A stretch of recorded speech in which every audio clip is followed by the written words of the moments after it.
So Revanth Reddy గారి వ్యాఖ్యలు దయ్యాలు వేదాలు వాళ్ళు ఇచ్చినట్టున్నాయి. సరే, రేవంత్ రెడ్డి గారు చరిత్రలో ఎప్పుడన్నా ఒకనాడు జై తెలంగాణ అన్నది లేదు, ఒకనాడు అమరవీరుల స్తూపం దగ్గర ఓ 2 పూలు పెట్టింది లేదు, ఉద్యమంలో ఒకనాడు రాజీనామా చేసిన పాపాన పోలేదు. ఏ ఒక్క రోజు కూడా ఆయన ఉద్యమంలో పాల్గొన్నటువంటి వ్యక్తి కాదు.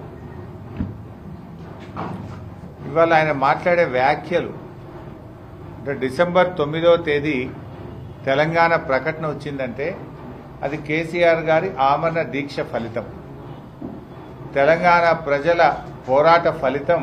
డిసెంబర్ 9, 2009 తెలంగాణ రాష్ట్ర ఏర్పాటు ప్రకటన. కానీ ఇవాళ ఎవరో దయాదాక్షిణ్యాల మీద తెలంగాణ వచ్చింది అని రేవంత్ రెడ్డి గారు మాట్లాడడం అంటే ఇది తెలంగాణ ఉద్యమకారులను అవమానించడం, తెలంగాణ అమరులను కూడా త్యాగాలను కూడా అవమానించడమే అవుతుంది. తెలంగాణ చరిత్ర అంతా కూడా చూస్తే కాంగ్రెస్ పార్టీదంతా కూడా ద్రోహ చరిత్ర. తెలంగాణకు నంబర్ 1 విలనే కాంగ్రెస్ పార్టీ. అడుగడుగునా తెలంగాణ ప్రజల ఆకాంక్షను కాలరాసిన పార్టీ కాంగ్రెస్ పార్టీ. ఉద్యమాలను అణిచివేసిన పార్టీ కాంగ్రెస్ పార్టీ.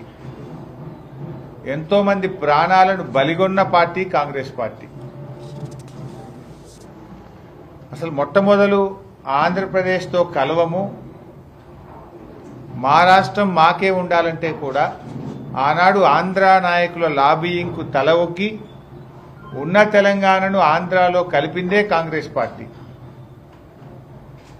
60 ఏళ్లు తెలంగాణ ప్రజలు అనుభవించిన గోస, కష్టం, జరిగిన అన్యాయానికి బాధ్యత కాంగ్రెస్ పార్టీది.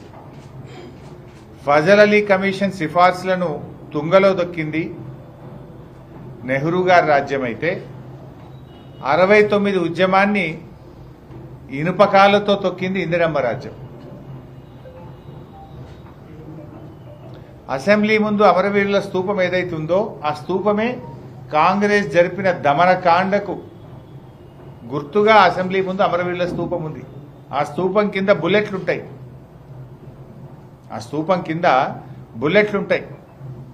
1969 ఉద్యమంలో 369 మందిని కాంగ్రెస్ పార్టీ కాల్చి చంపితే ఆ కాంగ్రెస్ యొక్క దమనకాండ, కాంగ్రెస్ పొట్టన పెట్టుకున్న 369 మందికి సూచికగానే ఇవాళ అసెంబ్లీ ముందు అమరవీరుల స్తూపం ఉన్నది.